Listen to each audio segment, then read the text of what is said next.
Bismillahirrahmanirrahim. Assalamualaikum warahmatullahi wabarakatuh. Innal hamdalillah nahmaduhu wa nasta'inuhu wa nastaghfiruh wa na'udzu billahi min shururi anfusina wa sayyiati a'malina. Man yahdihillahu fala mudilla lahu wa man yudlil fala hadiya lahu. Asyhadu an la ilaha illallah wahdahu la syarika lahu wa asyhadu anna Muhammadan 'abduhu wa rasuluh. Ya ayyuhallazina amanu taqullaha haqqa tuqatih wa la tamutunna illa wa antum muslimun. Ya ayyuhan nasu taqu rabbakum alladzi khalaqakum min nafsin wahidah wa khalaqa minha zawjaha wa batha minhuma rijalan katsiran wa nisaa'a wattaqullaha alladzi tasaaluna bihi wal arham innallaha kana 'alaykum raqiba. Ya ayyuhallazina amanu taqullaha wa qulu qawlan sadida yuslih lakum a'malakum wa yaghfir lakum dhunubakum wa may yuti'illaha wa rasulahu faqad faza fawzan 'azima. Allahumma shalli wa sallim wa barik ala nabiyyina wa sayyidina Muhammad wa ala alihi wa sahbihi wa man tabi'ahum bi ihsan ila yaumiddin. Ma'asyiral muslimin rahimani wa rahimakumullah. Alhamdulillah, pertama-tama kita senantiasa memuji Allah Subhanahu wa taala atas semua nikmat yang masih Allah berikan kepada kita semua. Nikmat iman, nikmat Islam, nikmat kesehatan, nikmat diberikannya kesempatan untuk kita bisa beribadah kepada Allah dan juga untuk bisa dalam di pagi hari ini untuk bermajelis ilmu. Semoga setiap nikmat yang Allah Subhanahu wa taala berikan semakin menuntun kita untuk semakin bertakwa kepada Allah Subhanahu wa taala. Kemudian salawat serta salam juga marilah senantiasa kita sampaikan kepada baginda Rasul kita, Nabi besar yang mulia Nabi Muhammad sallallahu alaihi wasallam, kepada seluruh keluarganya, pada seluruh para sahabatnya, dan juga kepada orang-orang yang istiqamah di atas jalannya. Ma'asyiral muslimin rahimani wa rahimakumullah. Insyaallah kita akan kembali melanjutkan pembahasan kitab Al-Kabair yang ditulis oleh Imam Az-Zahabi Al-Andalusi rahimahullah ta'ala. Dan kita akan memasuki pembahasan dosa besar yang ke-51. Dijelaskan oleh beliau bahwa saya termasuk dosa besar adalah seorang menyakiti dan memusuhi para wali Allah.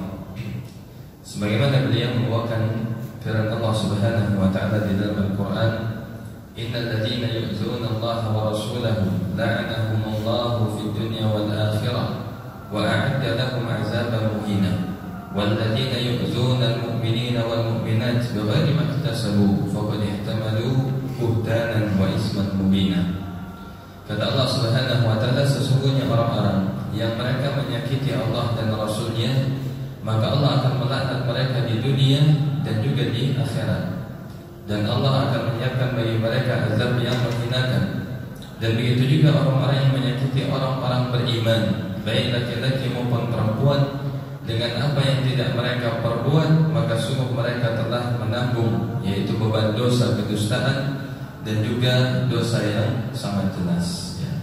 Ma'asyiral muslimin rahimani wa rahimakumullah, berkaitan dengan definisi al-wali. Siapakah yang dimaksud dengan walinya Allah? Sebagaimana Allah Subhanahu wa taala menjelaskan di dalam Al-Qur'an berkaitan dengan ta'rif atau definisi wali.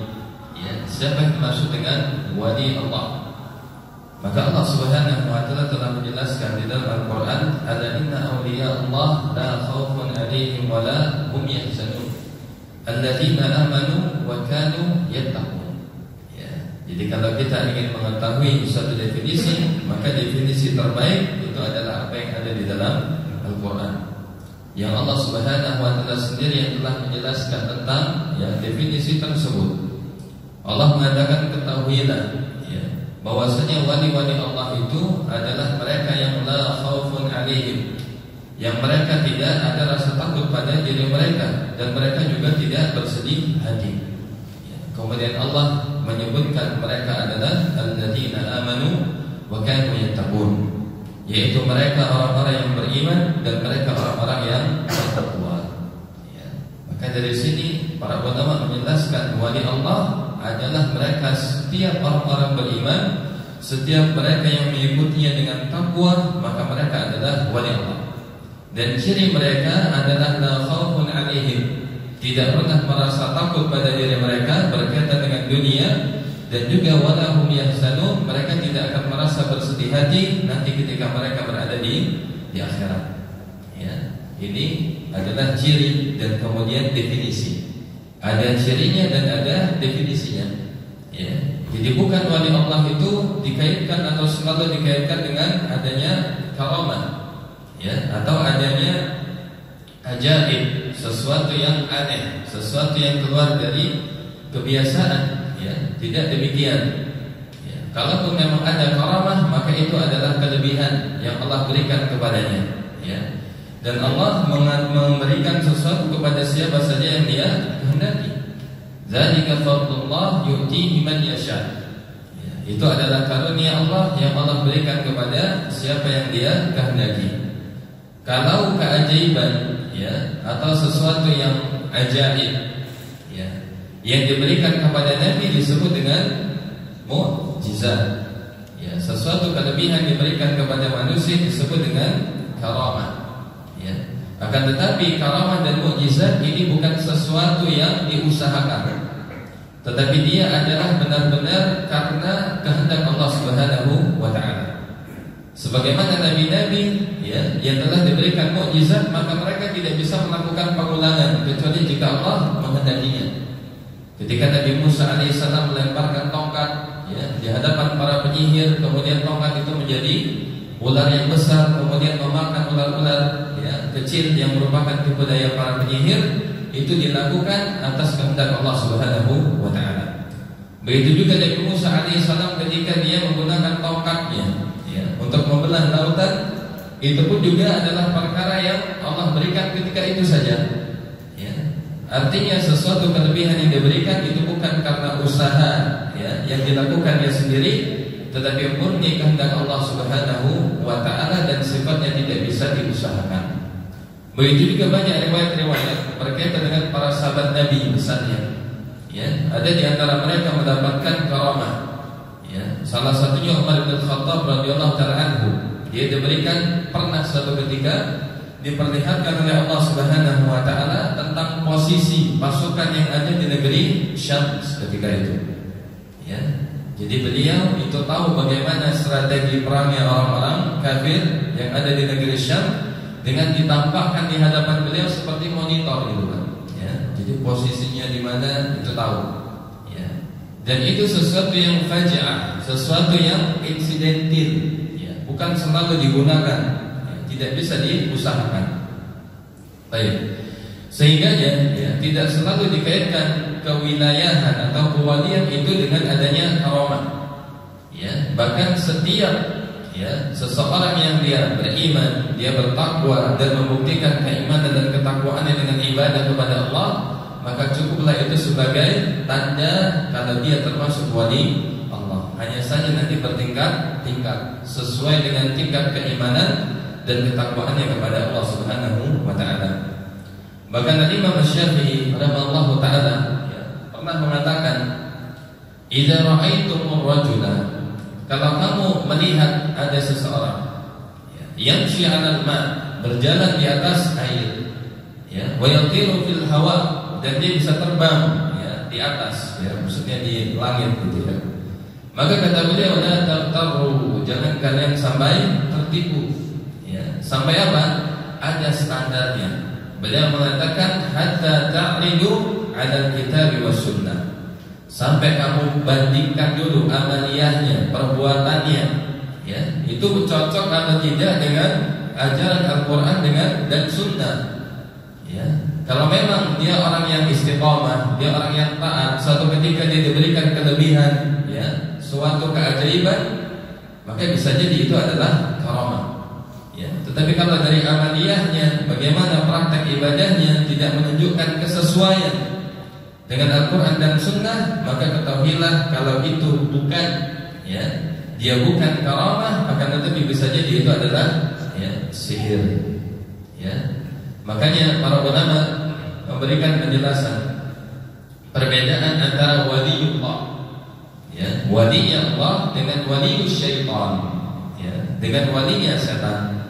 Ya, sebagaimana ditulis oleh Syekhul Islam bahwasanya wali itu dibagi menjadi dua. Ada waliullah, ada wali setan. Ya. Kalau waliullah maka sumbernya jelas adalah ketauhidan. Ya, dia mendapatkan karamah kelebihan karena adanya ketauhidannya, karena adanya keimanannya.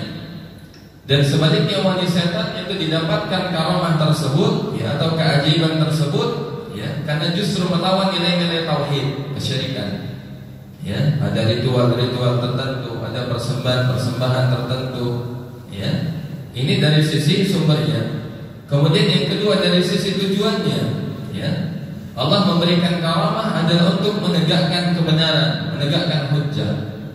Sebagaimana Nabi Musa alaihissalam diberikan mukjizat, kalau karamah pada orang-orang saleh adalah untuk menegakkan kebenaran, untuk menegakkan ketauhidan, untuk menegakkan untuk melawan kebatilan. Tetapi sebaliknya, kalau wali syaitan adalah tujuannya untuk menipu manusia. Bisa jadi tujuannya adalah untuk mengambil bagian dunia dari manusia, dan seterusnya. Kemudian yang ketiga, maka bisa dilihat juga dari amalan sehari-harinya. Kalau menunjukkan pribadi yang baik, ketaatan, sholat di masjid berjamaah, suatu ketika dia mendapatkan satu karamah, bisa jadi itu adalah menunjukkan kewaliannya. Tetapi sebaliknya kalau amaliannya buruk, hubungannya kepada Allah Subhanahu wa taala tidak baik, terutama di dalam perkara salat misalnya, maka itu bukan waliullah, tetapi itu adalah wali syaitan. Maka kata Imam Syafi'i, la tabtaru, jangan sampai kalian tertipu dulu, hatta ta'idu bihi ala kitab wa sunnah, sampai kamu membandingkannya, sampai kamu melihat standarnya itu standar Al-Quran dan sunnah Nabi sallallahu alaihi wasallam. Maka di sini, masyarakat muslimin rahimani wa rahmatullah, menyakiti dan memusuhi para wali Allah, maka ini merupakan dosa besar. Allah Subhanahu wa taala juga mengatakan di dalam hadis qudsi, man 'adani waliyan faqad azantuhu bil harbi. Kata Allah Subhanahu wa taala dalam hadis qudsi, barang siapa yang memusuhi wali-waliku, maka aku umumkan perang dengannya. Jadi siapa yang mengganggu orang beriman, orang bertakwa, orang yang berada di dalam kebaikan, maka Allah akan memeranginya. Dalam hadis yang lain, faqad balaghani bil muharabah. Dalam hadis yang lain dikatakan, maka sungguh dia telah terang-terangan di dalam mengumumkan peperangan kepadaku. Kemudian dalam hadis yang lain juga disebutkan, ya Abu Bakr in kunta abdabtahum laqad abdabta rabbak. Ini kaitannya dengan Abu Bakar As-Siddiq radhiyallahu taala anhu. Diceritakan oleh Syekh Muhammad bin Shalih Al-Utsaimin bahwasanya suatu ketika Abu Sufyan dia melewati beberapa sahabat yang lemah. Di antaranya Salman, Suhaib dan Bilal, yang dahulunya mereka itu adalah hamba sahaya. Suhaib Ar-Rumi dari orang Romawi, Bilal bin Rabah dari Habasyah, Ethiopia. Kemudian Salman Al-Farisi dari Persia, yang sekarang Iran.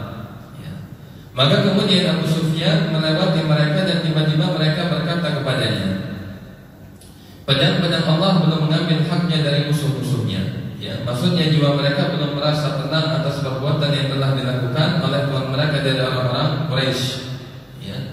Jadi intinya ucapan Abu Sufyan atau Abu Sufyan di sini kemudian diadukan hal tersebut kepada Abu Bakar radhiyallahu taala anhu, yang mana ucapan ini menyinggung orang-orang Quraisy.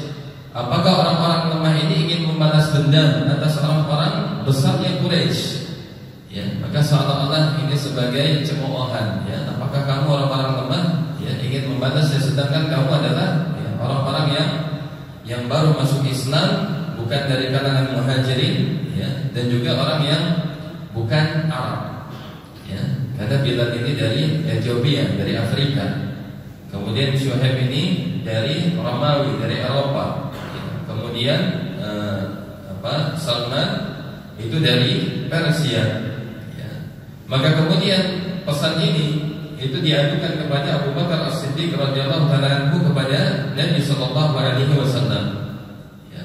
Maka kemudian beliau bersabda, ya, Rasulullah sallallahu alaihi wasallam mengatakan, kalau engkau telah membuat mereka marah karena menyakitinya dengan ucapan seolah-olah merendahkan mereka yang bukan Arab, dan mereka bukan Quraisy, dan mereka bukan termasuk yang pertama masuk Islam, maka sungguh akan menjadikan Tuhanmu juga marah. Ya, jadi hadis ini berkaitan dengan, ya, kisahnya Salman, Syuaib dan Bilal. Ya, artinya sampai seorang dia, ya, bahasa kita tahu Pak ya, mengungkit-ungkit, ya, merendahkan seorang atas dasar latar belakangnya, itu pun tidak diperbolehkan di dalam agama. Ya, setiap yang menyakiti seorang mukmin meskipun hanya dengan ucapan yang kita anggap ringan, ya, mengungkit mungkin sukunya atau rasnya atau golongannya, ya, maka ini tidak diperkenankan, bahkan ini pun bisa masuk ke dalam perbuatan dosa besar. Allah Ta'ala a'lam.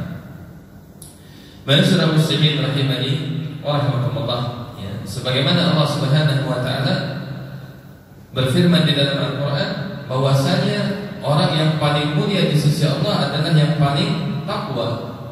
Ya, bahkan Nabi sallallahu alaihi wasallam pernah mengatakan di dalam hadisnya ketika Hajjatul Wada', ya, beliau mengatakan, ya ayyuhan nas, wahai sekalian manusia, inna rabbakum wahidun, Rabb kamu itu satu, wa dinukum wahidun, agama kamu juga satu.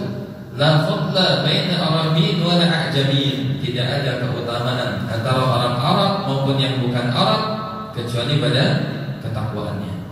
Ya, bahkan Nabi menyinggung juga tidak hanya kepada Arab dan bukan Arab, dan juga tidak ada wala fadla, ya, tidak ada yang menjadi lebih, ya, tinggi kedudukannya antara seorang yang bainal aswad wal ahmar, ya, antara orang yang berkulit hitam maupun yang berkulit putih atau berkulit merah. Ya, maka dari sini Nabi sallallahu alaihi wasallam itu betul-betul memperhatikan tentang apa? Ya, kesetaraan.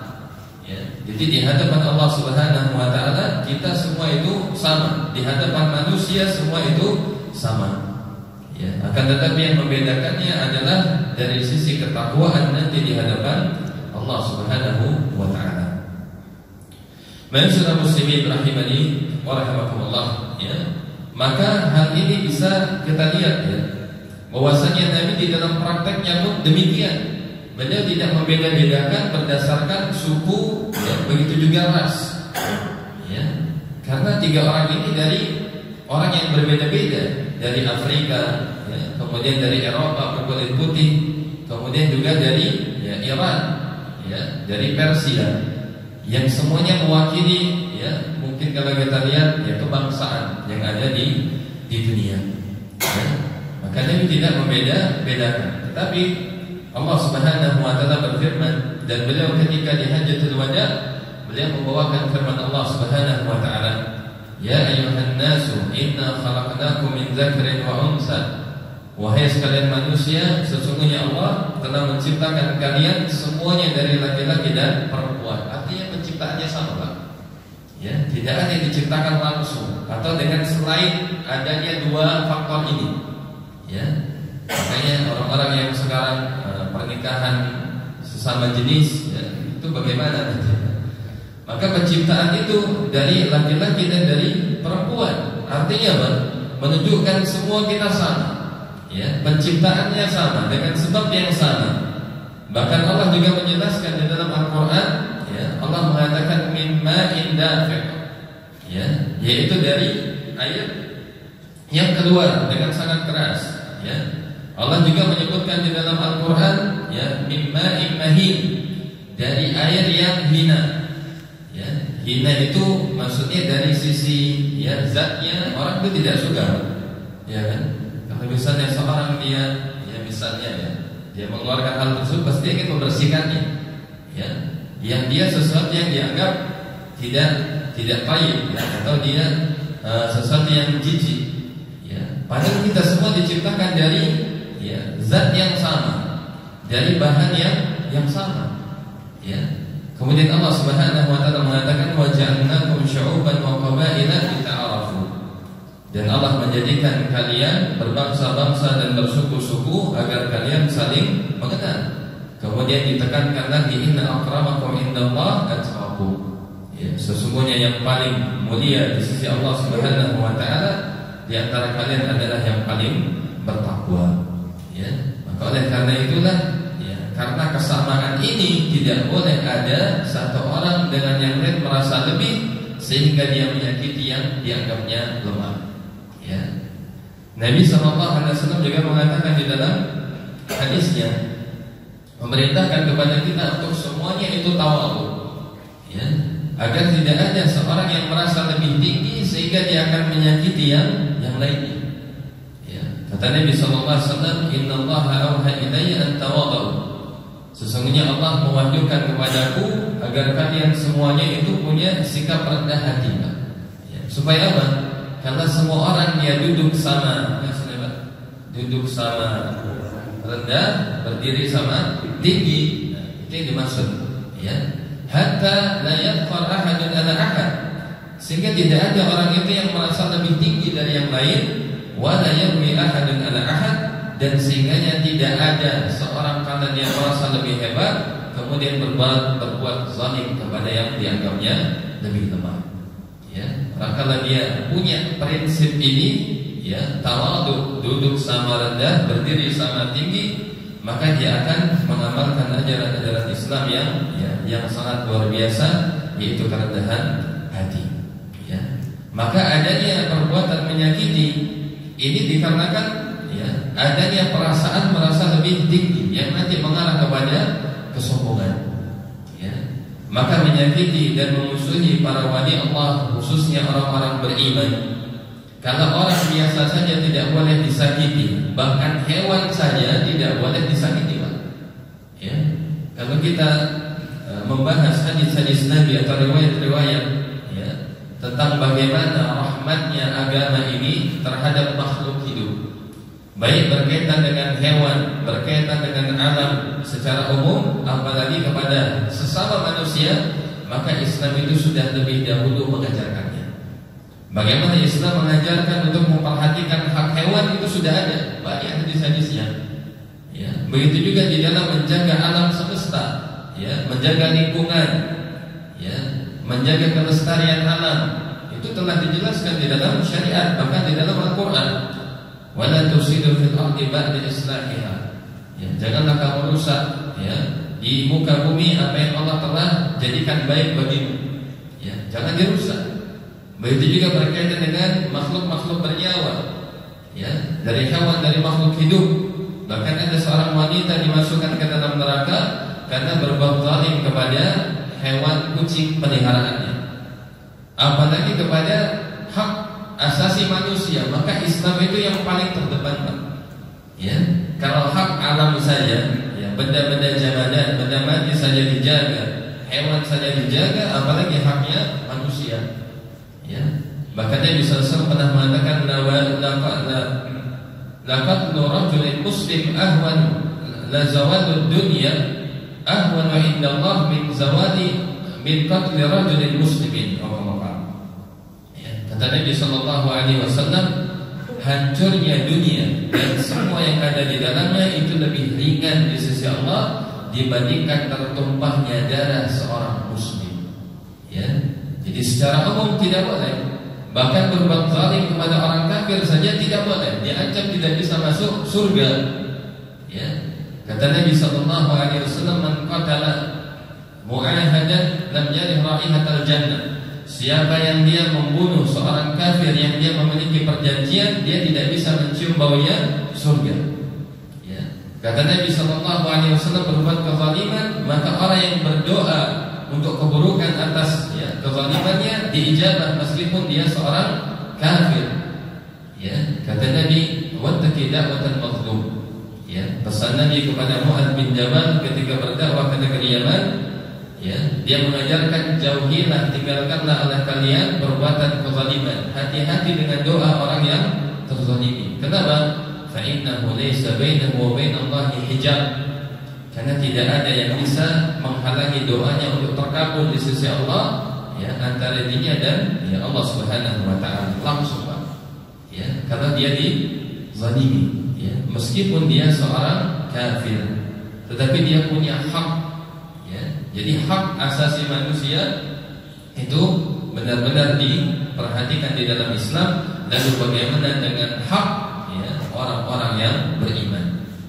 Ya, maka tidak boleh dirampas, tidak boleh disakiti, tidak boleh, ya, dilakukan perbuatan-perbuatan yang menyakitinya, bahkan sampai menyinggung saja, menyindirnya saja, ya, membuat dia patah hati, itu pun termasuk ke dalam perbuatan menyakiti.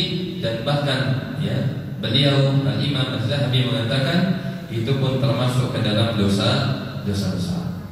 Ya, artinya luar biasa. Islam ini mengajarkan, ya, kebaikan. Islam itu adalah rahmatan lil alamin. Kalau kita bisa rahmat, memberikan kasih sayang, kebaikan kepada alam, maka kepada orang beriman harusnya lebih lagi. Ya, jangan kita, ya, berbuat baik kepada orang kafir, ya, supaya menjadi apa? Ya, supaya mendapatkan apa? Pujian. Betul, bagus, tidak apa-apa. Berbuat kepada orang beriman, kepada orang kafir itu baik. Ya, mudah-mudahan mereka mendapatkan hidayah keislaman. Tetapi jangan lupa berbuat baik kepada orang beriman itu lebih, ya, lebih penting lagi dan lebih utama lagi untuk dilakukan. Ya, kepada sesama muslim, kepada sesama orang-orang yang salat, kepada sesama orang-orang yang membaca Al-Quran, ya, maka tentu berbuat baik kepada mereka lebih ditekankan, lebih utama di sisi Allah Subhanahu wa ta'ala. Sebagaimana menyakiti orang beriman juga pahalanya lebih, dosanya lebih besar dibandingkan menyakiti orang kafir karena adanya iman. Ya. Masyarakat muslimin rahimani wa rahimakumullah. Kemudian selanjutnya di sini dijelaskan, ya, Nabi sallallahu alaihi wasallam pernah bersabda berkaitan dengan ya, orang-orang yang berbuat zalim. Ya. Nabi mengatakan kepada para sahabatnya, ya, mereka bertanya. Ini diantara tariqah cara dakwah Nabi, ya, sesekali beliau itu sering bertanya kemudian baru memberikan ilmu. Ya, dimulai dengan, ya, melemparkan pertanyaan. Ya. Nabi SAW mengatakan kepada para sahabatnya, atadruna man muflis? Ya. Tahu nggak kamu siapakah orang-orang yang bangkrut itu? Kemudian para sahabat mengatakan al-muflisu fina man la dirhama wa la dinar. Ya, orang yang benar-benar bangkrut, orang-orang yang betul-betul dia merugi adalah orang yang tidak punya, ya, harta sama sekali. Tidak punya dinar, tidak punya dirham. Jangan mengatakan, ya, dengan makna yang sama, lama adalah, ya, yang dia tidak punya, ya, tidak punya harta. Tapi kata Nabi sallallahu alaihi wasallam bukan itu. Orang yang bangkrut, yang betul-betul merugi pada hari kiamat adalah orang yang nanti dia membawa pahala kebaikan sebesar gunung, tetapi dahulu dia pernah faqad daraba hadza, ya, dia pernah memukul si fulan, ya, wa syatama hadza, dia mencaci menghina si fulan, wa akhadha mala hadza, mengambil hartanya si fulan dengan tanpa hak. Ya, maka kemudian Nabi mengatakan orang yang pernah dizaliminya nanti akan mengambil pahala kebaikannya yang sebesar gunung tersebut. Ya, jadi tidak cukup, Pak, ya, kita itu ibadahnya ibadah yang, ya, individual saja, ibadah yang hubungannya langsung kepada Allah saja, tetapi butuh juga ibadah sosial. Ya, bagaimana kita itu berbuat baik kepada manusia, tidak menyakitinya. Ya. Karena dua hal ini nanti akan semuanya dipertanggungjawabkan pada hari kiamat. Ya, seorang ibadahnya baik, salatnya luar biasa, puasanya luar biasa, tetapi di sisi yang lain ibadah sosialnya buruk. Ya, muamalahnya buruk. Ya, lisannya tidak terjaga, perbuatannya, ya, suka menyakiti orang lain. Maka kemudian kata Nabi SAW, dan orang itu akan mengambil kebaikannya yang sebesar gunung itu. Ya. Dan hal ini dilakukan jika dia orang yang berbuat zalim masih memiliki kebaikan, maka dia masih punya kebaikan. Ya, jadi sampai lunas. Ya. Tapi kalau ternyata kezalimannya itu lebih banyak dan pahalanya sedikit, ya, maka sehingga tidak ikhlas, maka dosa orang yang dizalimi akan diberikan kepada orang yang berbuat zalim tadi. Ya. Maka kata Nabi SAW, itulah orang yang paling bangkrut, orang yang paling rugi amalannya di dunia. Dia mengira amalannya luar biasa akan menyelamatkannya, tetapi ternyata di akhirat karena perbuatan menyakiti orang lain, ya, menzalimi orang lain, justru dia akan dibalas nanti pada hari kiamat dan dia akan dilemparkan ke dalam api neraka. Ya, na'udzubillah summa na'udzubillah. Ya, makanya ibadah itu ada yang vertikal kepada Allah langsung dan ada yang sifatnya horizontal. Ya, bagaimana hubungan kepada sesama manusia? Ya, dua-duanya harus dijaga. Hubungan kepada Allah, hubungan kepada ya manusia, kepada makhluknya Allah juga itu harus dijaga. Ya, karena ini keseimbangan. Karena kalau dia nanti misalnya ya perbanyak, dia tertipu dengan amalnya, ya, tetapi harusnya seorang itu kalau dia hubungannya kepada Allah baik, harusnya kan apa? Sesama manusia juga baik.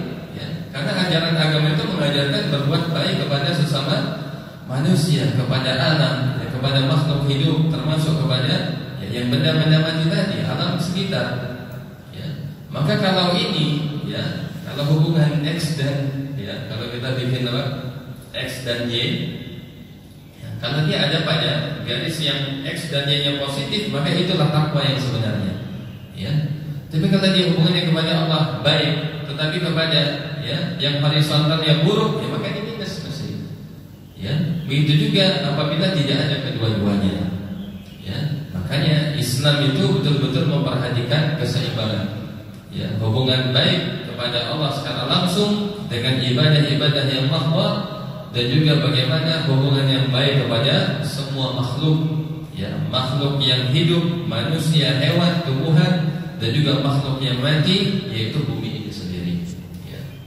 Masyarakat muslimin rahimani wa rahimakumullah. Baik, ya. Maka menyakiti khususnya orang mukmin, para wali-wali Allah, maka termasuk dosa besar.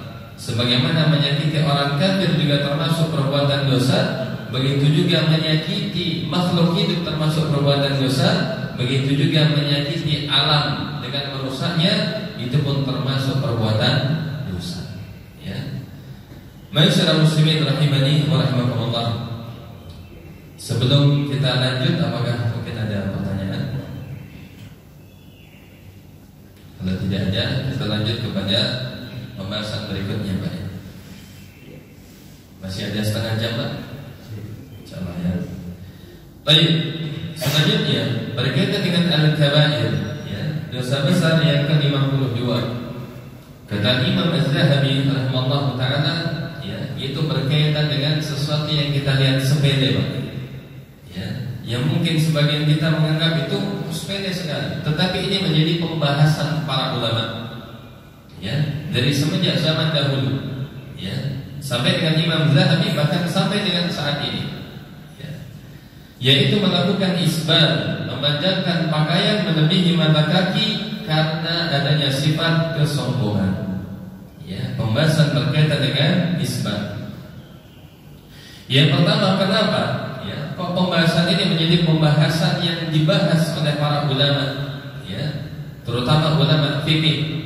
Ya, berkaitan dengan masalah isbal, memanjangkan pakaian, artinya menjulurkan. Kalau julur itu dari atas atau dari bawah?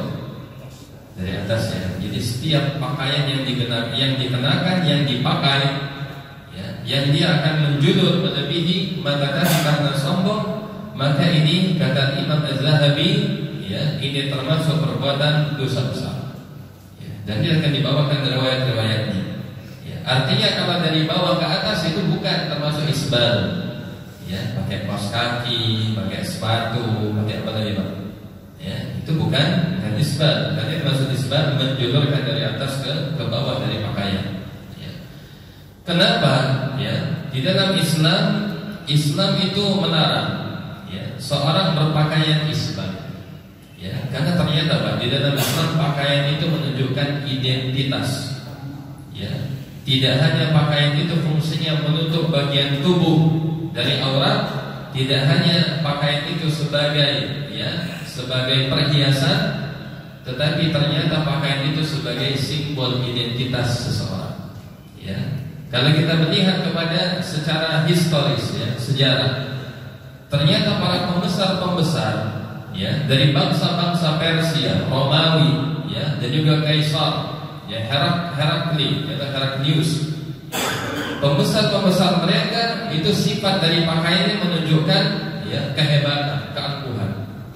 Ya, diriwayatkan Raja Persia itu Pak, kalau dia pakai pakaian itu, kalau ada jubahnya itu sangat panjang, sampai apa? Menyeret-nyeret tanah.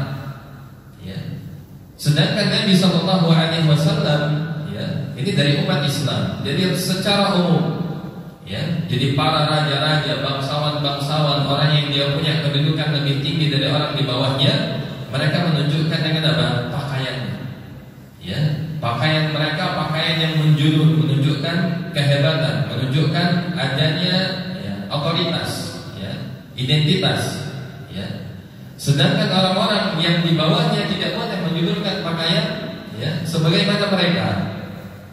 Dan ini berbeda dengan Islam. Ya, ternyata Rasulullah itu, ya, meskipun beliau sebagai pemimpin, presidennya, sebagai panglima perangnya, ya, sebagai orang nomor satu pemimpin umat Islam saat itu, justru Nabi menyelisihi perbuatan mereka. Ya, Nabi tidak suka dengan apa? Ya, dengan identitas yang menunjukkan kehebatan dari sisi apa? Menunjukkan pakaian tersebut. Ya, maka Nabi Shallallahu Alaihi Wasallam nanti dijelaskan dalam riwayat, ya, kalau pakaian Nabi itu menunjukkan kesederhanaan. Ya, beliau tidak membuang-buang apa, selain tidak bermanfaat tidak digunakan. Ya, kebutuhan kita pada pakaian itu kan ya sebatas dengan tubuh saja, Pak, ya. Butuh nggak kita sampai kita memanjang-manjangkan sampai keserimpet-serimpet? Butuh nggak? Nggak ada butuh kita. Ya, artinya ini menunjukkan pertama dari sisi kebutuhan pun, ya memang itu kebutuhannya saja. Ya, tidak butuh kita untuk menyeret-nyeret pakaian, apalagi sampai mempermudah dia terkena najis, terkena kotoran, ya, bahkan menyulitkan seorang berjalan. Ya, dan juga termasuk dalamnya adalah yang paling utama menunjukkan identitas Islam, bahwasanya dia agama yang menjunjung tinggi apa? Kesamaan dan kerendahan hati. Ya. Karena di zaman dahulu untuk membedakan antara golongan bangsawan dengan yang bukan adalah pada identitas pakaian. Tetapi Islam mengajarkan semuanya sama. Ya. Sunnahnya Nabi adalah demikian. Bahkan Nabi mengancam siapa yang dia menjulurkannya, maka dia diancam dengan neraka. Kenapa? Karena bisa mengakibatkan seorang terjatuh di dalam sifat atau sikap, ya, angkuh dan kesombongan. Baik, ya, ini pembahasannya masih panjang. Ya, itu belum kesimpulan, ya. Maka di sini Al-Imam Az-Zahabi membawakan firman Allah Subhanahu wa taala, "Wa la tusahhir khaddaka lin-nasi wa la tamshi fil ardi maraha." Ya, kata Allah dalam surah Luqman, dan janganlah kamu memalingkan wajahmu dari manusia karena sombong, dan jangan pula berjalan di muka bumi dengan angkuh. Ya, artinya semua, ya, hal yang bisa menjerumuskan seorang kepada kesombongan itu semua, Pak, ya, dibendung di dalam Islam. Ya, menghadapkan wajah ke muka manusia, ya, dengan cara yang tidak baik misalnya. Ya, kan bisa orang itu dilihat, ya, bagaimana, ya, hubungan kontak mata misalnya, ya. Kita melihat orang ini sombong atau tidak, itu kan terlihat. Ya, ketika disapa bagaimana responnya. Ya. Makanya Nabi itu memerintahkan kita apa? Ya. La tahqiranna minal ma'rufi syai'an. Janganlah kamu itu, ya, meremehkan kebaikan sedikit pun meskipun apa? Ya, hanya dengan berwajah manis di hadapan saudara. Ya, kalau berhadapan sedang bicara, ya, berwajah yang baik. Ya, ini ajaran Islam. Ya, bukan justru memalingkan muka karena sombong, ya, menganggap dia tidak penting, remeh, sehingga tidak perlu untuk apa? Ya, ditolak. Ya, bicara, ya, apalagi bicara, menoleh saja tidak mau, ya, apalagi untuk yang selanjutnya. Baik. Begitu juga dengan cara jalan. Ya, Allah melarang kita berjalan dengan gaya yang angkuh. angkuh, menunjukkan kehebatan, identitas, ya, otoritas seseorang. Itu tidak boleh. Dan Nabi sallallahu alaihi wasallam bersabda, "Ma asfala minal ka'baini minal izari fa finnar." Apa saja yang menjulur di bawah mata kaki dari izar, dari sarung atau pakaian, maka dia di neraka. Ya, di neraka ini berarti bagian mata kakinya saja di neraka, ya. Bukan seperti itu. Maksudnya kata para ulama adalah ancaman kalau itu menunjukkan perbuatan, ya, perbuatan dosa. Ya, itu kenapa? Karena nanti akan bisa, ya, menyerupai orang-orang angkuh yang ada di zaman dahulu. Ya, sedangkan kita dilarang untuk menyerupai orang-orang, ya, yang buruk. Ya, kita dilarang menyerupai suatu kaum. Ya, kata Nabi, "Man tashabbaha biqaumin fahuwa minhum." Siapa yang menyerupai suatu kaum, dia termasuk ke dalamnya. Kalau dia meniru kaum yang baik, para sahabat Nabi dalam berpakaian, maka dia termasuk bagian mereka. Begitu juga barang siapa yang menyerupai suatu kaum karena keburukannya, ya, dan juga simbol-simbol identitasnya, maka mereka pun juga bisa jadi, ya, akan menjadi bagian daripadanya. Kemudian Nabi sallallahu alaihi wasallam juga bersabda, "La yanzurullahu ila man jara izarahu batran." Ya, Allah tidak akan melihat orang yang menyeret pakaiannya dengan kesombongan. Ya. Dalam hadis yang lain Nabi mengatakan ada 3 golongan. La yanzurullahu ilaihim yaumal qiyamah, yang tidak Allah akan lihat pada hari kiamat. Kenapa Allah tidak melihatnya, Pak? Karena Allah sedang murka. Ya. Sebagaimana ketika seorang dia sedang marah kepada orang lain, mau nggak dia lihat wajahnya? Tidak mau. Ya. Misalnya jenengan sama istri sedang marah misalnya, maka pasti tidak mau melihat wajahnya. Ya, maka Allah tidak melihat wajah ini menunjukkan Allah murka. Ya, wala yuzakkihim, dan Allah tidak akan mensucikannya, ya, menghapuskan dosanya, tidak memberikan pemaafan kepadanya. Walahum azabun alim, dan baginya azab yang pedih. Yang pertama al-musbil. Ya, maksudnya orang yang menjulurkan pakaiannya, ya, ini masih secara umum, Pak. Ya. Dan nanti dijelaskan apakah ini dikaitkan dengan sombong atau secara umumnya. Ya, nanti akan ada penjelasannya. Wal mannan, orang yang suka memberi tetapi suka mengungkit-ungkit. Ya. Wal munafiqu sil'atuhu bil hadithil kadhib. Kemudian orang yang suka bersumpah dengan sumpah palsu, ya, di dalam perniagaannya. Ya, dia mengatakan demi Allah ini bagus ini, ya, ternyata, ya, jelek. Padahal dia sudah bersumpah dengan nama Allah, ya, maka dia tidak akan dilihat karena Allah murka. Allah tidak memberikan pemaafan dan dia nanti akan dihukum. Ya, ini konsekuensinya. Kemudian Nabi sallallahu alaihi wasallam juga bersabda, kata beliau, "Bainama rajulun yamshi fi hullatin tu'jibuhu nafsuhu, murahhilun ra'sahu yakhdadu fi mashyatihi, in khasafa Allah bihi al-ardha fa huwa yatajaljal fiha ila yaumil qiyamah." Ya, kata Nabi sallallahu alaihi wasallam, ketika ada seorang yang berjalan dengan pakaian yang membuatnya membanggakan dirinya sendiri, ya, makanya pakaian ini adalah tidak hanya sebagai perhiasan, Pak. Ya, bahkan kita ini pakai pakaian itu sebagai identitas, kan? Ya, kalau mengantarkan kepada yang baik maka tidak mengapa. Ya, tapi kalau identitas, kalau kita lebih tinggi, ya, dan orang selainnya itu lebih rendah, ini yang tidak boleh. Dikatakan pakaian yang membuat dia takjub terhadap dirinya, ya, yang membuat dia bangga, yang membuat dia, ya, menjadikan identitas strata. Ya, saya punya strata yang tinggi, ya, untuk membedakan dengan orang yang lain. Kemudian mendongakkan kepalanya, ya, kemudian berjalan dengan gaya yang congkak.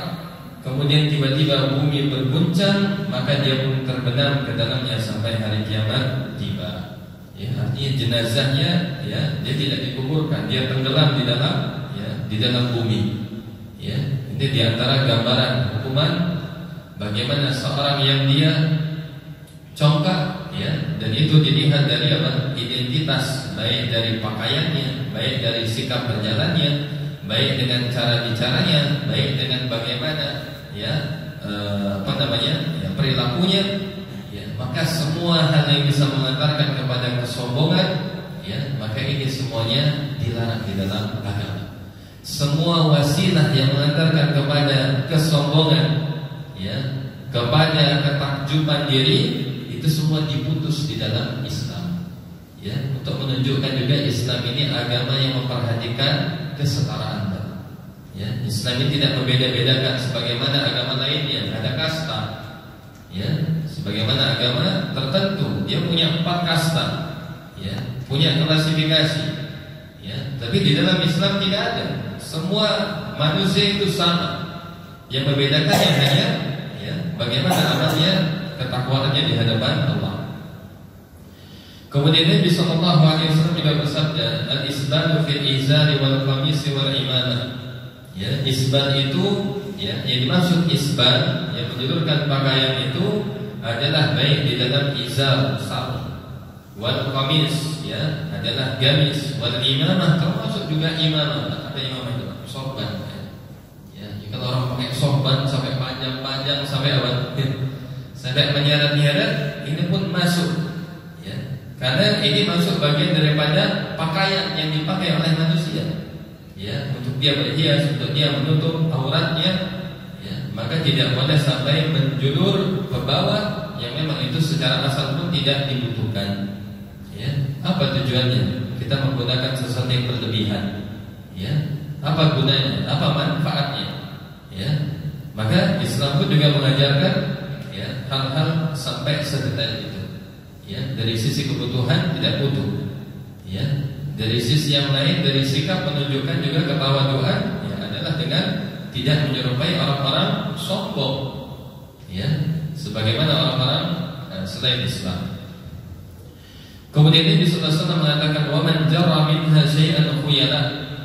Siapa yang menyeretnya dari bagian pakaian tersebut karena sombong. Jadi hadis-hadisnya ada yang berbicara tentang mengkaitkan kesombongan, ada yang secara umum. Lam yanzurillahu ilaihi yaumil qiyamah, maka Allah tidak akan melihatnya pada hari kiamat. Kemudian Nabi sallallahu alaihi wasallam juga bersabda, "Iyyaka wa isbalal izar." Ya. Dan ini lafaz-lafaz yang menunjukkan ya larangan. Iyyaka, ya. Artinya janganlah kamu isbal dan izar, menjulurkan pakaian atau sarung ya dari bawah mata kaki. Kenapa? Fa innaha minal makhilah. Karena itu di antara bentuk kesombongan. Wa innallaha la yuhibbul makhilah, sedangkan Allah tidak menyukai perbuatan sombong. Ya, jadi kalau kita lihat hadis ini, ada yang berbicara tentang dikaitkan kesombongan, ada yang secara mutlak. Tapi hadis yang ketiga ini, ya, atau yang baru kita baca ini, ya, kalau kita perhatikan, ya, bahwasanya kalau dengan sombong jelas, Pak, ya, kalau dengan sombong jelas itu dosa besar, ya, sebagaimana dilakukan oleh orang-orang ya, selain Islam. Ya, untuk menunjukkan identitas dirinya, dia punya strata yang lebih tinggi daripada yang lain. Ya, maka ini dosa besar. Adapun kalau dia tidak sombong, tetapi dia julurkan, maka para ulama mengatakan, ya, minimalnya adalah makruh. Ya, dia dibenci. Ya, tetapi kalau dia, ya, kalau dia dalam hadis ini, fa innaha minal makhilah, kenapa makruh? Karena minal makhilah, bagian dari kesombongan atau sebagian dari kesombongan, karena bisa mengantarkan kepada ya kesombongan sebagaimana ya orang-orang terdahulu. Ya, jadi dikaitkan dengan minal makhilah itu bisa jadi itu menjadi sarana. Ya, bahkan kalau kita lihat prakteknya di lapangan, ya, kadang orang yang dia mengangkat pakaian di atas mata kaki, ya, yang dia menganggap ini adalah bagian daripada ajaran Islam, ya, atau sunnah, dan terkadang justru memang diremehkan. Ya, itu praktek sosialnya demikian. Ya, pengalaman saya waktu masih ya SMP, ya, alhamdulillah SMP saya sudah ikut pengajian, ya, jadi saya berusaha ya SMA itu, ya, saya naikkan pakaian saya, ya. Kemudian orang-orang mengatakan, "Oh, kamu pakaiannya kebanjiran ya." Ini kok kayak kebanjiran, ya. Kemudian juga saat ini pun juga sama, ya. Orang yang berusaha mengamalkan sunnah ini untuk menunjukkan identitas, ya, membedakan dengan umat-umat sebelumnya. Bahkan yang lebih ekstrim lagi, Pak. Kalau dulu kebanjiran, kalau sekarang apa? Jadi teroris, ya. Kan ini lebih berbahaya lagi, ya. Bahkan ada ada yang mengatakan ciri teroris itu ada beberapa tanda. Celananya cingkrang, istrinya cadaran, kemudian jidatnya hitam-hitam, ada jenggotan. Ya, ini bukan seperti itu ya. Padahal ini semuanya adalah nilai-nilai agama. Ya, jadi jangan sampai kita yang meremehkan sesuatu yang itu adalah ajaran agama. Ya, bahkan kalau ada Rasul sekarang di samping kita, apa berani kita mengatakan demikian? Ya, karena Rasul itu juga memelihara jenggotnya. Ya, beliau juga celananya cingkrang. Ya, istrinya menutup aurat dengan sempurna. Ya, maka ini disebut dengan istihzan. Ya, ini seolah-olah mengolok-olok ajaran agama.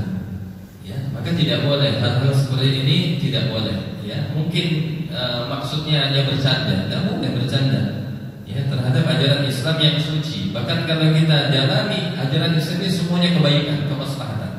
Ya, Rasul kenapa mensyariatkan menaikkan pakaian di atas mata kaki agar tidak sama dengan orang-orang sombong, orang-orang angkuh, ya, dari kalangan bangsawan-bangsawan dari orang-orang kafir. Ya, yang mereka membedakan antara bangsawan dan yang tidak itu identitas pakaiannya. Sedangkan Islam memerintahkan kita ini semua sama. Ya, maka tidak boleh seperti itu. Ya, meskipun niatnya mungkin tidak serius, ya, tetapi itu sesuatu yang tidak layak, ya, yang tidak pantas. Ajaran Islam ini harus diagungkan, harus dimuliakan. Sebagaimana kalau kita cinta Nabi, kita pun juga harus cinta dengan ajarannya.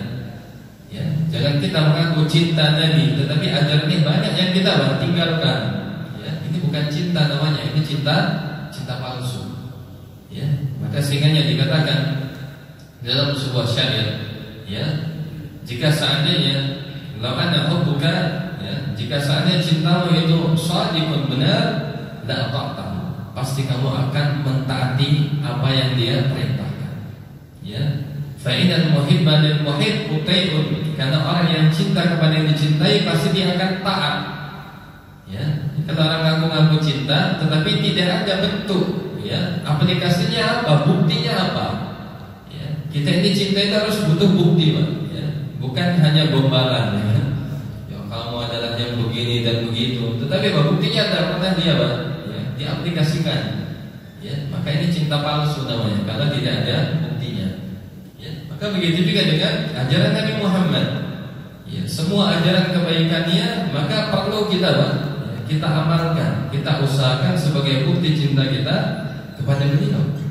Ya, Allah memerintahkan satu kita lakukan. Ya, Nabi memerintahkan sesuatu maka kita berusaha mengerjakannya.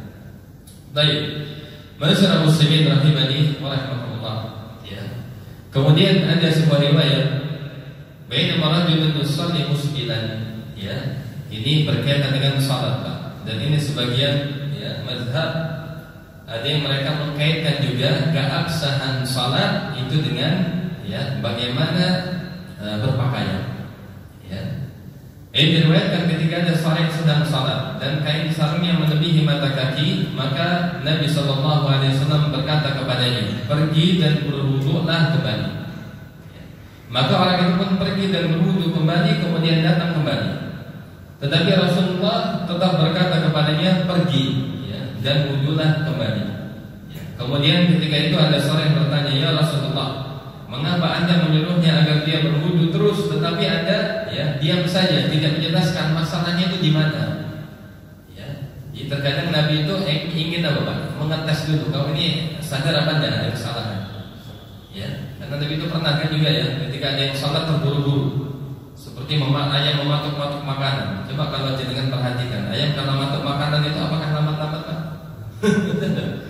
Ada nggak ayam itu misalnya makan, dia nunggu, baru kemudian diambil, diangkat, dan seperti itu. Gimana ayam kalau mematuk makanan? Cepat, ya, tuk deh.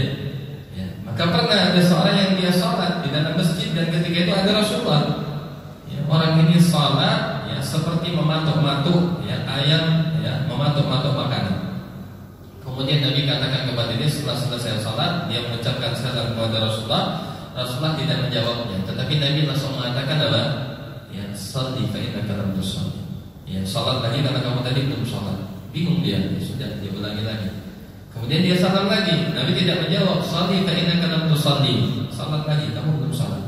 Sampai yang ketiga kalinya, ya, kemudian dia bertanya, karena dia harus apa?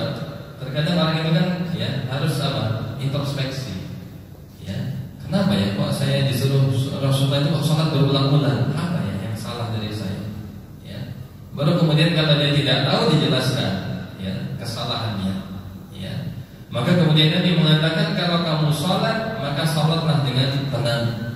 Kalau kamu rukuk, rukuklah dengan tenang. Kalau kamu berdiri, berdirilah dengan badan yang lurus. Kalau kamu sujud, sujudlah dengan tenang. Ya, ini yang menjadi dalil sholat itu harus tumanina, dan dia bagian daripada rukun sholat. Tidak sah sholat tanpa adanya tumanina. Ya, maka begitu juga dengan hadis ini. Ya, maka orang itu tidak tahu, kemudian sahabat yang lain ya minta kepada Rasulullah, ya Rasulullah, kenapa kok engkau suruh sholat berulang-ulang? Tetapi masalahnya dia tidak tahu. Ya, maka kemudian Nabi SAW mengatakan sesungguhnya dia sholat sedangkan kain sarungnya melebihi mata kakinya. Sesungguhnya Allah tidak akan menerima sholat seseorang yang kain sarungnya melebihi mata kakinya. Hadis riwayat Abu Dawud, dan hadis ini sesuai dengan ketentuan Imam Muslim, ya, bisyarti Muslim. Ya, makanya ada sebagian mazhab, ya, yang mereka menjadikan syarat juga keabsahan salat adalah dari sisi pakaian. Ya, karena kita kan yang kita perhatikan dari sisi tempatnya, ya kan, ya, tidak boleh ada najis. Kemudian dari sisi yang luar itu hanya tempat saja. Ya, tidak ada najis di pakaiannya, tidak ada najis di tempat dia. Ya, kemudian ada yang memasukkan bahwasanya pakaian itu pun punya standar salat. Sebagaimana seorang tidak boleh membuka aurat ketika sholat, begitu juga tidak boleh isbal di dalam sholat. Ya, ini sebagian mazhab, artinya menunjukkan perkara ini perkara penting. Ya, kalaupun kita tidak semazhab dengan pandangan ulama ini, tapi ini adalah mazhab yang jelas, yang diakui. Ya, artinya menunjukkan masalah ini bukan masalah sepele, bukan masalah sederhana. Ya, menganggap, ya, pakaian di atas mata kaki ini memang betul-betul simbol identitas Islam, dan juga ternyata bisa dikaitkan ternyata dengan, ya, bagian daripada syarat keabsahan satu ibadah. Ya, ini bagi mazhab tersebut karena dalilnya jelas ada. Ya, kalau ditanya apa ada riwayatnya? Ada riwayatnya. Ya, Nabi pernah mengatakannya, hanya di dalam memandang hukumnya yang berbeda-beda. Ya, apakah ini menjadi syarat atau ini menunjukkan keutamaan? Ya, kalaupun ini keutamaan maka hendaknya pun kita berusaha mengamalkannya. Ya, artinya ini syarat dari pakaian, tidak hanya dia menutup aurat, bersih dari najis, tetapi juga tidak isbal, menunjukkan bagaimana seorang betul-betul merasa rendah di hadapan Allah Subhanahu wa taala. Ya, jadi setelah dia kepada sama manusia menganggap sama tingkatannya, maka begitu juga di hadapan Allah, maka dia harus lebih rendah. Allah Ta'ala a'lam. Kemudian selanjutnya, ma'asyiral muslimin rahimani wa rahmatullah, ya, pembahasannya cukup panjang. Maka di sini diriwayatkan juga riwayat Nabi mengatakan barang siapa yang menyeret pakaiannya karena sombong, Allah tidak akan melihat pada hari kiamat. Kemudian Abu Bakar berkata, ya Rasulullah, ya, ternyata, ya, ini ada studi kasusnya, Pak. Ya. Dia berkata kepada Rasulullah, inna izari yastarhi illa an ata'adaha ya. Sesungguhnya saya ini kalau pakai sarung, ya, sarungnya itu suka melorot, ya, kecuali jika saya benar-benar, ya, fokus. Kalau melorot baru kemudian apa? Diperbaiki lagi. Ya. Maka Nabi SAW mengatakan, ya, maka seolah dia bertanya, ya Rasulullah, apakah saya nanti tidak dilihat Allah? Kenapa? Karena pakaian saya melebihi mata kaki. Ya, kita lihat bagaimana kehati-hatiannya para sahabat yang mulia. Ya, terhadap perintah Nabi, terhadap ajaran Islam, beliau sangat mengagungkan. Ya, kalaupun ini bukan tidak termasuk haram, ya, minimal ini adalah bagaimana mereka punya perhatian untuk apa? Menjalankan syariat di dalam, ya, hal pakaian. Ya, dia khawatir, jangan-jangan saya nanti masuk hadis ini, Allah murka, Allah tidak melihat saya. Ya, kemudian Nabi mengatakan, innaka lasta mimman yaf'aluhu khuyala. Wahai Umar, sesungguhnya kamu bukan termasuk orang yang mengenakannya, melakukannya karena sombong. Ya, para ulama mengambil, ya, mengidentifikasi apa yang menjadikan dia bukan termasuk, padahal pakaiannya sering melorot. Ya, karena dia mengatakan, ya, inna izari yastarhi. Kenapa kok celananya, ya, atau sarungnya suka melorot? Apa pak alasannya? Biasanya kalau kita pakai melorot, Pak. Karena apa? Karena saking kurusnya. Ya, jadi Abu Bakar itu meskipun dia seorang khalifah, dia kaya raya, punya uang banyak, tetapi beliau itu apa? Hidupnya sangat sederhana. Ya, sampai beliau itu apa? Ya, karena kurusnya sehingga kalau pakai sarung itu suka melorot. Kalau kita yang gemuk-gemuk kan nyangkut Pak, ya, bukan di perut. Ya, maka kalau beliau tidak bisa nyangkut, jadi harus dikencengin. Ya, sehingga kalau kendor sedikit dia akan melorot. Itu yang pertama. Jadi memang kondisi fisiknya yang membuat melorot karena dia kurus. Kemudian yang kedua, ya, illa an ata'ahadahu. Ya, yang kedua adalah karena beliau juga berusaha untuk apa? Mengangkatnya ketika pakaiannya turun. Berarti ada apa? Ada ikhtiar, ada usaha untuk tetap berusaha, ya, sesuai dengan perintah Nabi. Ya, maka dua hal ini. Pertama karena situasi kondisi dirinya memang demikian. Yang kedua saya sudah berusaha ya Rasulullah. Tapi sering itu menolak. Apakah termasuk? Kata Nabi tidak. Ya, ini untuk membedakan karena Abu Bakar, ya, adalah sahabat beliau yang mulia. Ya, maka beliau pun juga berusaha mengagungkan, ya, perintah Nabi SAW. Kemudian dalam riwayat disebutkan izaratu atau izratul mu'min ila ansafi saqaihi. Kata Nabi, sesungguhnya pakaian sarung, ya, secara umum seorang mukmin itu adalah sampai pertengahan betisnya. Ya, ini hadis yang menunjukkan ini batas maksimal, Pak. Ya, untuk dia mengangkat atau tidak menjulurkan yang paling utama setengah betis. Dalam riwayat yang lain Nabi mengatakan batas kain seorang muslim adalah setengah atau tengah-tengah betisnya dan tidak apa-apa atau tidak berdosa apabila berada di antara setengah betis dan kedua mata kakinya. Ya, berarti ada ukuran afdaliyah, ada ukuran yang maksimal dan minimal. Ya, maksimalnya itu sampai setengah betis. Ya, ini pakai Nabi. Nabi seringnya setengah betis. Ya, dan itu ada apa istilahnya? Ada apa namanya, Pak? Ya, kemudahan untuk sampai pada batas mata kakinya. Ya, ada rukhsah, keringanannya batasnya sampai di situ. Inilah identitas pakaian orang mukmin. Ya, Nabi mengatakan ini sebagai tanda izaratul mukmin. Ya, mengkaitkan dengan keimanan, simbol pakaiannya orang beriman, ya, adalah dia tidak menjulurkan melebihi sebagaimana orang kafir dan tidak di atasnya sampai membuka aurat. Ya, kadang yang lucu apa? Sebagian kita ini kebolak-balik, Pak. Ya, kadang kita itu tidak memperhatikan aurat, tinggi-tinggi sampai apa? Pahanya sampai pagi kelihatan. Saya bertanya, ya, lagi wudu misalnya, ya, diangkat tinggi-tinggi, ya, sampai apa? Ya, bagian pantatnya terlihat. Ini membuka aurat, terlarang. Begitu juga ketika salat justru menjulurkannya. Ya, ini yang kebolak-balik. Ya, syariat Islam ini harusnya kita ambil yang pertengahan. Ya, yang tidak boleh jangan dilakukan. Kalau mau paling tinggi pun, ya, maka dia jangan sampai membuka aurat. Ya, batas aurat laki-laki itu sampai mana, Pak? Lutut. Ya, maka jangan diangkat sampai tinggi melebihi lutut dan juga jangan direndahkan sampai melebihi mata kaki. Jadi jangan kebolak-balik. Ya, kalau salat melebihi mata kaki, ya, di sisi yang lain, ya, ketika dia butuh malah dibuka, ya, auratnya. Ya, maka Islam itu pertengahan. Ya, mengajarkan idealisme dalam beribadah, begitu juga dalam bekerja. Ya, maka harus proporsional.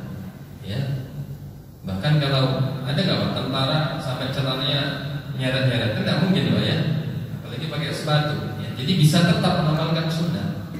Ya, sampai mata kaki, kemudian kan ada sepatunya sampai mana? Di atasnya, ya, menutupi. Artinya bisa nggak mengamalkan sunnah itu? Bisa. Ya, siapa saja bisa mengamalkan sunnah tersebut. Ya, bahkan saya lihat ada seorang gubernur sekarang, Pak, ya, karena dia sudah kenal sunnah di Sulawesi Selatan, Andi Sulaiman, ya, adiknya Amran Sulaiman, Menteri Pertanian. Ya, ternyata Ternyata beliau itu dari golongan bangsawan, ya, dari kerajaan Boni. Ya, jadi Gubernur Andi Sulaiman ini pernah mengajak ya ustaz-ustaz, ya masya Allah, ya di tempat kantor gubernurnya. Dan dari sisi pakaian beliau benar-benar menunjukkan identitasnya. Ya, beliau memelihara ya lihyahnya, kemudian beliau juga ya celananya ya diangkat. Ya, ini menunjukkan kesederhanaan. Ya, artinya seorang pejabat pun kalau dia berpenampilan Islami dan juga rendah hati, orang pun akan care kepada dia. Senang, ya. Ini menunjukkan identitas keislaman juga identitas ya kerendahan, ya ketawaduan. Baik, kemudian selanjutnya masyarakat muslimin rahimani wa rahimakumullah. Kata Nabi sallallahu alaihi wasallam, ya, di sini juga disebutkan bahwa Rasulullah atau Ibnu Umar pernah lewat di hadapan Rasulullah sedangkan kain sarung itu melorot. Ini studi kasus lagi, Pak. Jadi perbuatan itu ada di zaman Nabi. Kemudian beliau bersabda, wahai Abdullah, naikkan kain sarungmu. Jadi kalau ada Rasul ya, di sisi kita, kemudian beliau melihat ada yang pakai melarat-melarat, Nabi akan tegur itu. Ya Abdullah, irfa izar, ya, angkatlah sarungmu. Farafa'tuhu sumaqal. Kemudian aku angkat, kemudian Nabi mengatakan zid, ya tambah lagi sedikit. Ya, fazidtu, kemudian aku tambah lagi. Famaziltu ataharaka ba'du. Ya, maka aku pun menaikkannya dan sejak saat itu aku selalu ngecek sarungku. Ya, artinya Nabi punya perhatian. Bahkan dalam hadis yang lain, ya, Nabi itu juga pernah ketika beliau sakit ada sahabat yang masuk menjenguk. Kemudian beliau melihat pakaian orang ini menjulur. Ya, kemudian Nabi tegur dia. Ya, kemudian Nabi mengatakan, "Irfa saubak." Ya, naikkan sedikit pakaianmu, karena apa? Menjulur. Kemudian Nabi mengatakan ada dua Pak keutamaan faidahnya. Yang pertama fa'innahu ya atharu li thawbik wa atqa li rabbik. Ya, di sini ada dua manfaatnya. Ya, Nabi mengatakan angkatlah pakaianmu karena sesungguhnya dengan mengangkat pakaian itu lebih membersihkan pakaianmu. Ya, jelas ya Pak ya? Pakaian kita di atas mata kaki itu lebih aman dari kotoran, ya, apalagi dari najis. Ya, mungkin kalau ke kamar mandi misalnya, Pak, ya, ini yang terlalu pendek sampai menjulur-julur, ya, terkena najis. Kita pun tidak mau terkena najis, terkena kotoran. Ya, Nabi mengatakan itu lebih mensucikan pakaianmu dari najis. Kemudian yang kedua, lebih menunjukkan ketakwaan di hadapan Rabb. Ya, karena kita mentaati perintahnya Rasulullah, karena kita tidak ingin seperti orang-orang angkuh, orang sombong, ya, dari kalangan orang-orang terdahulu. Baik, ya, karena waktunya sudah habis ya. Terakhir, ya, pada kesimpulannya, Bapak Ibu sekalian, berkaitan dengan isbat yang pertama, yang jelas disepakati masuk di dalam bagian pembahasan ini al-kabair, dosa besar, adalah kalau dia memanjangkannya melebihi mata kaki karena sombong, itu jelas dosa besar. Ya. Adapun kalau dia menjulurkannya tidak karena sombong, ya, kira-kira tidak sombong itu dengan cara apa? Dia tidak punya perasaan sombong gitu ya. Ya. Maka kata para ulama itu makruh, ya, karena dia menyerupai orang-orang sombong, ya, di zaman terdahulu, ya. Tapi kalau dia dia makruh, ya. Dan tapi kalau dia menjulurnya karena bukan karena keinginannya, maka itulah yang boleh. Ya, jadi ada 3 hukumnya. Ya, jadi yang pertama termasuk dosa, bahkan dosa besar kalau menjulurkannya karena sombong. Yang kedua kalau menjulurkannya tidak sombong, ya, tetapi ini makruh karena mengantarkan kepada kesombongan, ya, kepada hadis yang pertama. Dan yang ketiga boleh kalau menjulurkan tanpa kesengajaan. Dan dia pun berusaha untuk apa? Ya, tetap menaikkannya. Ya, jadi ini kesimpulan hukumnya. Tetapi inti dari semuanya, Pak, ya, terkadang yang aneh apa? Ya, yang aneh adalah hal yang sepele. Ya, mengangkat pakaian itu adalah perkara yang sepele. Ya, banyak orang mungkin bisa jadi tidak mau karena takut dikata-katai kebanjiran. Tidak mau karena takut dikatai ciri teroris sehingga dia meninggalkannya. Ya, padahal harusnya tidak seperti itu, Pak. Ya, seharusnya kita mengamalkan sunnah Ya, padahal ini sunnah yang ringan. Memotong pakaian itu di tempat permak itu hanya berapa? 5.000, 10.000 bisa. Ya, untuk kita mengamalkan sunnah setiap hari itu hanya dengan modal 5.000, hanya sekali. Potongnya sekali apa berkali-kali? Sekali saja. Ya, kita niatkan mengamalkan sunnah, menunjukkan ketawaduan.